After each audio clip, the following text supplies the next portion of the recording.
waan gartay warar baa waxa sheegayaan in madaxda ahlu sunna qaar kamida dhinaca Puntland ay ku soo wajahan yihiin bal xogahaasi maadaama gobolka idinku aad dhinaca maamul ahaan aad xigtaan gobolka mudug gudoomiye maxaa xog ka haysa xog siyaasadeed oo ay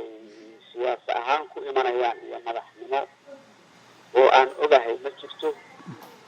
awalna anagu heersanaa dadka Soomaaliyeed deganaydo iska culumada xiriir maana lahayn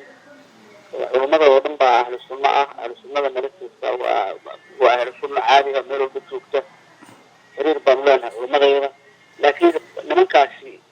garab siyaasadeed bay ahaayeen wax iskaashi gaar oo hadda naga dhexeeyana ma jirin wax awood ah ay mid ku lahaayeen qolada Soomaaliyeed ma jirin hadday Soomaalinimo ku imanayaan Soomaalida way u furan tahay Puntland laakiin wax siyaasad oo xiriir aan kala leenahay iyo weydiin imanayna iyo afar ku soo amro hadda ay kor la hadleen midna ma jirto gobolka aad jooga wararka waa la weydiinayay ahlu sunna nalama joogto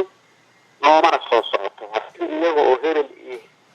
oo culumma oo Soomaali ah ay Puntland imanayaan Puntland Soomaali oo dhan waa u furan tahay laakiin iyagoo siyaasada oo arag siyaasadeed wata oo garaba oo jabhad ah ogolaan mayno